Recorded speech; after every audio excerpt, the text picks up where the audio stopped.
بڑا net work پکڑ لیا. نیٹ ورک نے بڑے انکشافات کیے. تفصیلات آپ کو بتائیں گے آج کے اسی بلیٹن میں. میں ہوں مناہل خورشید. ہیڈ لائنز آپ سے جاننے بلیٹن کے آغاز میں سب سے پہلے بات کریں گے کہ کراچی میں بھارتی خفیہ ایجنسی را کا نیٹ ورک پکڑا گیا ہے. Additional I G C T D کی نیوز کانفرنس. کہا کہ 18 مئی 2025 کو بدین کے شہر ماتلی میں ایک شہری قتل ہوا. قتل میں ملوث بھارتی خفیہ ایجنسی کا ہینڈلر سنجے ملوث ہے. اس قتل میں را کے ملوث ہونے کے شواہد ملے ہیں. را نے دہشت گردی اور ٹارگٹ کلنگ میں خطی رقم فراہم کی. اس طرح کی واردات اسٹیٹ اسپانسر دہشت گردی کہلاتی ہے. اس قتل پر بھارتی میڈیا نے جشن منایا تھا. ملزمان نے 5 روز تک واردات کی ریکی کی. بھارتی خفیہ ایجنسی کا ہینڈلر سنجے ملزمان سے رابطے میں رہا. 2 ملزمان کو ہم نے گرفتار کر لیا. ملزمان سے تفتیش جاری ہے. مزید گرفتاریاں بھی کریں گے. سی سی ٹی وی فوٹیج بھی ملزمان میں دکھا گیا ہے کہ اس سے پہلے جتنے ملزم پکڑے گئے وہ ریکی کرنے والے تھے. اس بار ٹارگٹ کرنے والے ملزم پکڑے گئے ہیں. ملزمان کی ٹریول ہسٹری بھی ہمارے پاس ہے. کراچی میں بھارتی خفیہ ایجنسی را کا نیٹ ورک پکڑا گیا ہے.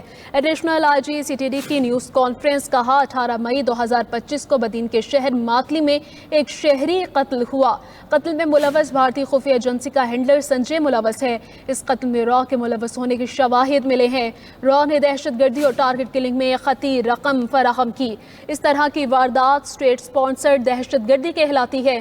اس قتل پر بھارتی میڈیا نے جشن منایا تھا. ملزمان نے 5 روز تک واردات کی ریکی کی. بھارتی خفیہ ایجنسی کا ہینڈلر سنجے ملزمان سے رابطے میں رہا. اسی پر بات کرنے کے لیے ہمارے ساتھ موجود ہیں تجزیہ کار زاہد محمود صاحب. زاہد صاحب بہت شکریہ آپ کے وقت کا. سر فرمائیے گا جو اہم کارروائی کی گئی سی ٹی ڈی اور اساتذہ ادارے کی جانب سے اور بھارتی را ایجنسی کا جو نیٹ ورک پکڑا گیا ہے اس اہم کامی پر آپ کیا کہیں گے؟ جی سب سے پہلے تو میں ویری گلیڈ اور یہ مبارکباد دیتا ہوں سی ٹی ڈی کو اور ان تمام لوگوں کو، گورنمنٹ کو، آفیشلز کو جنہوں نے اس نیٹ ورک کو پکڑا ہے.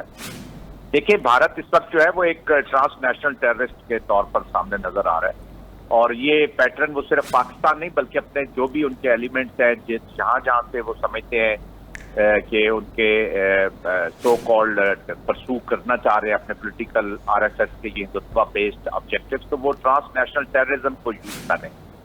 100% یہ کیس ملتا ہے جی جو گربن سنگھ کا مرڈر پلاٹ، جو مرڈر کا پلاٹ کیا گیا تھا امریکہ میں. اسی طرح جس طریقے سے ابھی یہاں پہ سنجیو نامی یہ شخص جو ہے جو دبئی میں یا یو اے ای میں جہاں پہ بھی بیٹھا ہوا ہے جس کنٹری میں سے، وہیں سے وہ ایک پاکستانی کے ساتھ ایک ہینڈلر کو ریکروٹ کرتا ہے، سلمان جس کا نام ہے. یہی کام آپ دیکھیں تو ایک یادو نامی شخص نے امریکہ میں کیا. اینڈ ہی ریکروٹڈ نکل نامی شخص جو چیک ریپبلک میں تھا جی، اور وہ نکل نے پھر لوگ ہائر کر کے گربن سنگھ کا مرڈر کرنا چاہا امریکہ میں اور وہ لوگ پکڑے گئے اور یہ انڈیکیٹ ہوئے ایگزیکٹ یہی پیٹرن پاکستان میں اپنا ہے. تو یہ ایک لیڈ انسٹرومنٹ ہے. یقینی طور پر یہ بڑی کامیابی ہے. زید صاحب آپ کا پوائنٹ آ گیا. سابق سفیر عبدالباسط صاحب بھی ہمارے ساتھ موجود ہیں.